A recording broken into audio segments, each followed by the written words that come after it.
Dummling and the Three Feathers by the Brothers Grimm. Narrated by Cheryl Bassett. Once upon a time there lived a king who had 3 sons. The 2 elder were learned and bright, but the youngest said very little and appeared somewhat foolish, so he was always known as Dumling. When the king grew old and feeble, feeling that he was nearing his end, he wished to leave the crown to one of his 3 sons, but could not decide to which. He thereupon settled that they should travel, and that the one who could obtain the most splendid carpet should ascend the throne when he died. So that there could be no disagreement as to the way each one should go, the king conducted them to the courtyard of the palace, and there blew 3 feathers by turn into the air, telling his sons to follow the course that the 3 feathers took. Then one of the feathers flew eastwards, another westwards, but the 3rd went straight up towards the sky, though it only sped a short distance before falling to the earth. Therefore one son travelled towards the east, and the 2nd went to the west, both making fun of poor Dummling, who was obliged to stay where his feather had fallen. Then Dummling, sitting down and feeling rather miserable after his brothers had gone, looked about him, and noticed that near to where his feather lay was a trapdoor. On lifting this up, he perceived a flight of steps down which he went. At the bottom was another door, so he knocked upon it, and then heard a voice calling, "Maiden, fairest, come to me. Make haste to ope the door. A mortal surely you will see. From the world above is he. We'll help him from our store." And then the door was flung open, and the young man found himself facing a big toad sitting in the centre of a number of young toads. The big toad addressed him, asking him what he wanted. Dummling, though rather surprised when he saw the toads and heard them question him, being good-hearted, replied politely, "I am desirous to obtain the most splendid carpet in the world. Just now it would be extremely useful to me." The toad, who had just spoken, called to a young toad, saying, "Maiden fairest, come to me. 'Tis a mortal here you see. Let us speed all his desires. Give him what he requires." Immediately the young toad fetched a large box. This the old one opened and took out an exquisite carpet, of so beautiful a design that it certainly could have been manufactured nowhere upon the earth. Taking it with grateful thanks, Dummling went up the flight of steps and was once more in the palace courtyard. The 2 elder brothers, being of the opinion that the youngest was so foolish that he was of no account whatever in trying to obtain the throne, for they did not think he would find anything at all, had said to each other, "It is not necessary for us to trouble much in looking for the carpet." So they took from the shoulders of the first peasant they came across a coarse shawl, and this they carried to their father. At the same time, Dummling appeared with his beautiful carpet, which he presented to the king, who was very much surprised and said, "By rights, the throne should be for my youngest son." But when the 2 brothers heard this, they gave the old king no rest, saying, "How is it possible that Dummling, who is not at all wise, could control the affairs of an important kingdom? Make some other condition, we beg of you." "Well," agreed the father, "the one who brings me the most magnificent ring shall succeed to my throne." And once more he took his sons outside the palace. Then again he blew 3 feathers into the air to show the direction each one should go, whereupon the 2 elder sons went east and west, but Dumling's flew straight up and fell close by the trapdoor. When the youngest son descended the steps as before, and upon seeing the large toad, he talked with her and told her what he desired.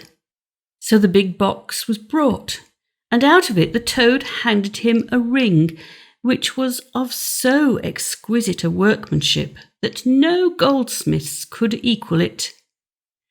Meanwhile, the two elder brothers made fun of the idea of Dummling searching for a ring, and they decided to take no needless trouble themselves. Therefore, finding an old iron ring belonging to some harness, they took that to the king. Dummling was there before them with his valuable ring, and immediately upon his showing it, the father declared that in justice the kingdom should be his. In spite of this, however, the two elder sons worried the poor king into appointing one test further before bestowing his kingdom, and the king, giving way, announced that the one who brought home the most beautiful woman should inherit the crown. Then Dummling again descended to the large toad and made known to her that he wished to find the most beautiful woman alive. "The most beautiful woman is not always at hand," said the toad. "However, you shall have her." Then she gave to him a scooped-out turnip, to which 6 little mice were attached. The young man regarded this a trifle despondently, for it had no great resemblance to what he was seeking. "What can I make of this?" he asked. "Only place in it one of my young toads," replied the large toad, "and then you can decide how to use it." From the young toads around the old toad, the young man seized one at hazard and placed it in the scooped-out turnip. But hardly was it there when the most astounding change occurred, for the toad was transformed into a wondrously lovely maiden. The turnip became an elegant carriage, and the 6 mice were turned into handsome horses. The young man kissed the maiden and drove off to bring her to the king. Not long afterwards, the 2 brothers arrived. In the same way as the twice before, they had taken no trouble about the matter, but had picked up the first passable-looking peasant woman whom they had happened to meet. After glancing at the 3, the king said, "Without doubt, at my death, the kingdom will be Dumling's." Once more the brothers loudly expressed their discontent and gave the king no peace, declaring, "It is impossible for us to agree to Dummling becoming ruler of the kingdom," and they insisted that the women should be required to spring through a hoop which was suspended from the ceiling in the centre of the hall, thinking to themselves, "Now certainly our peasants will get the best of it. They are active and sturdy, but that fragile lady will kill herself if she jumps." To this, again, the king consented, and the peasants were first given trial. They sprang through the hoop, indeed, but so clumsily that they fell, breaking their arms and legs. Upon which the lovely lady whom Dummling had brought home leapt through as lightly as a fawn, and this put an end to all contention. So the crown came to Dummling, who lived long and ruled his people temperately and justly. Brothers Grimm. The Brothers Grimm, Die Brüder Grimm or Die Gebrüder Grimm, Jacob 1785 to 1863, and Wilhelm Grimm 1786 to 1859, were German academics, philologists, cultural researchers, lexicographers and authors who together collected and published folklore during the 19th century. They were among the best-known storytellers of folk tales and popularized stories such as Cinderella, The Frog Prince, The Goose Girl, Hansel and Gretel, Rapunzel, Rumpelstiltskin, Sleeping Beauty, and Snow White. Their first collection of folk tales, Children's and Household Tales, was published in 1812. The brothers spent their formative years in the German town of Hanau. Their father's death in 1796 impoverished the family and affected the brothers for many years after. They attended the University of Marburg, where they developed a curiosity about German folklore, which grew into a lifelong dedication to collecting German folk tales.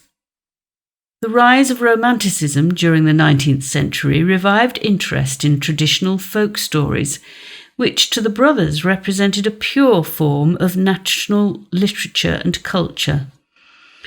With the goal of researching a scholarly treatise on folk tales, they established a methodology for collecting and recording folk stories that became the basis for folklore studies. Between 1812 and 1857, their first collection was revised and republished many times, growing from 86 stories to more than 200. In addition to writing and modifying folk tales, the brothers wrote collections of well-respected German and Scandinavian mythologies, and in 1838 they began writing a definitive German dictionary, Deutsches Wörterbuch, which they were unable to finish during their lifetimes. Many of the Grimm's folk tales have enjoyed enduring popularity. The tales are available in more than 100 languages and have been adapted by filmmakers including Lotte Reiniger and Walt Disney, with films such as Snow White and the Seven Dwarfs and Sleeping Beauty.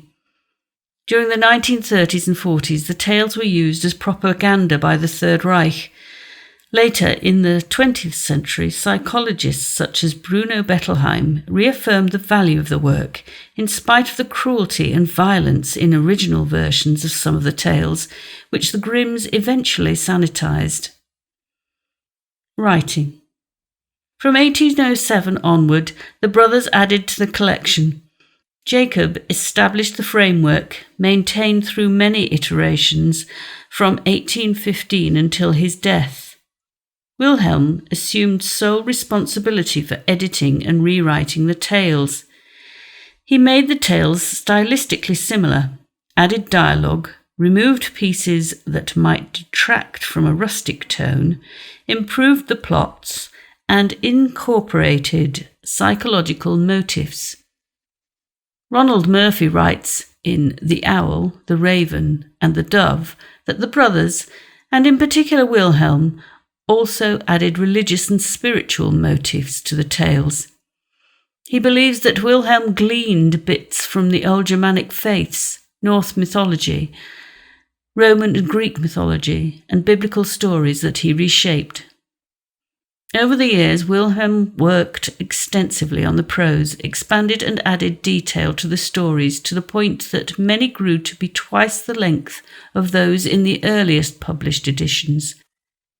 In the later editions, Wilhelm polished the language to make it more enticing to a bourgeois audience, eliminated sexual elements, and added Christian elements. After 1819, he began writing for children. Children were not initially considered the primary audience. Adding entirely new tales or adding new elements to existing tales, elements that were often strongly didactic. Some changes were made in light of unfavourable reviews, particularly from those who objected not all the tales were suitable for children because of scenes of violence and sexuality. He worked to modify plots for many stories. For example, Rapunzel, in the first edition of Kinder- und Hausmärchen, clearly shows a sexual relationship between the prince and the girl in the tower, which he edited out in subsequent editions. Tarter writes that morals were added.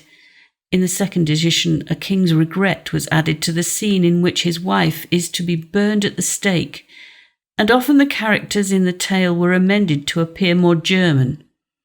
Every fairy, Fee, prince, Prinz, and princess, Prinzessin, all words of French origin, was transformed into a more Teutonic-sounding enchantress, Zauberin, or wise woman, Weise Frau, King's son, Königssohn, King's daughter, Königstochter.